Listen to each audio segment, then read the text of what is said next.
के सदर इब्राहिम रईसी के इंतकाल पर भारत में गम की लहर है। हिंदुस्तान में एक रोज़ा कौमी शोक का ऐलान किया गया है और इसी एजाज़ में, इसी एहतराम में आज सभी सरकारी इमारतों पर आधा हिंदुस्तानी परचम झुका रहेगा।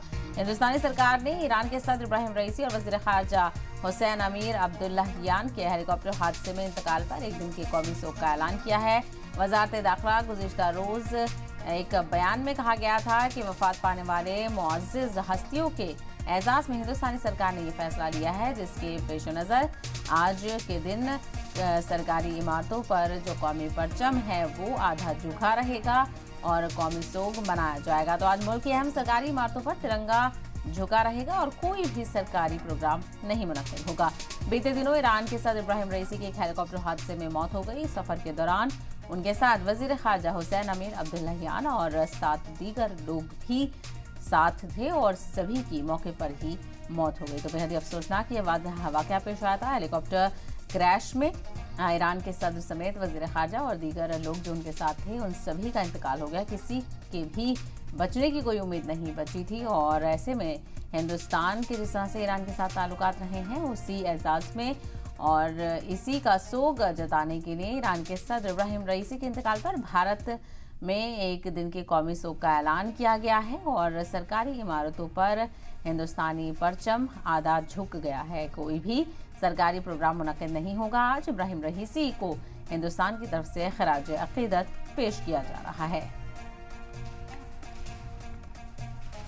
तो आपको बताते चलें, इब्राहिम रईसी का हेलीकॉप्टर अज़रबैजान से वापस लौटते वक्त हादसे का शिकार हो गया और तकरीबन 15 घंटे के बाद उनका हेलीकॉप्टर बरामद हुआ और जो कि मलबे में पूरी तरह से तब्दील नजर आया और कोई भी उस हेलीकॉप्टर में मौजूद नहीं जिंदा बचा, सभी की मौत हो गई। तो वहीं इसी को लेकर आज कौमी शोक का ऐलान किया गया है और ज्यादा जानकारी हासिल करते हैं हमारे नुमाइंदे प्रणय उपाध्याय इस वक्त हमारे साथ जुड़ गए। प्रणय, हिंदुस्तान की तरफ से जिस तरह से ईरान के साथ रिश्ते हैं उनकी मजबूती दिखाने के लिए आज कौमी शोक का ऐलान किया गया है।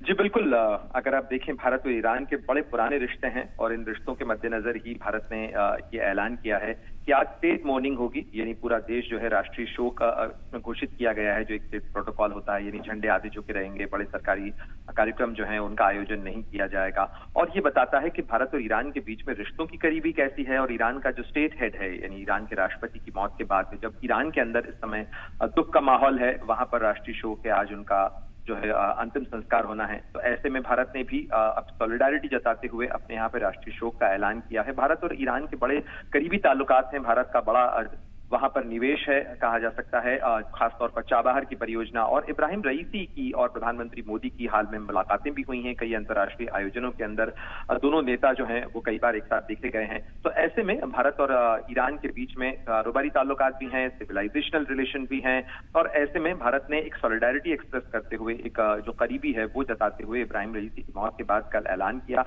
आपने देखा होगा कि प्रधानमंत्री मोदी ने भी जो है जब राष्ट्रपति रईसी का हेलीकॉप्टर गुम हुआ था, उसकी तलाश का सिलसिला जारी था, तब भी उन्होंने एक ट्वीट किया था। साथ ही इब्राहिम रईसी की मौत का जब कंफर्मेशन हुआ तब उसके बाद भी प्रधानमंत्री मोदी की तरफ से एक जो है स्टेटमेंट ऑफ कॉन्डोलेंस वो जारी किया गया था। तो इस तरीके से ये साफ बताता है। और अगर आप देखें कि हाल के कुछ रिश्तों के अंदर सालों के अंदर चाहे वेस्टर्न कंट्रीज का काफी विरोध रहा हो, चाहे अमेरिका हो या पश्चिमी देश हो, उसके बावजूद भारत ईरान के साथ कई मुद्दों के ऊपर खड़ा भी रहा है और कई मुद्दों के ऊपर भारत और ईरान के बीच में कई इंफ्रास्ट्रक्चर प्रोजेक्ट्स जो हैं वो साथ आगे बढ़ते हुए भी नजर आए हैं। तो जाहिर तौर पर एक देश जिसके साथ भारत के करीबी रिश्ते और ताल्लुकात रहे हों, उसके हेड ऑफ स्टेट का, उसके राष्ट्राध्यक्ष की मौत के बाद भारत का इस तरीके का जो जेस्चर है ये बताता है कि भारत अंतर्राष्ट्रीय संबंधों के अंदर, अंतर्राष्ट्रीय राजनीति में और कूटनीति में कितना अहमियत देता है।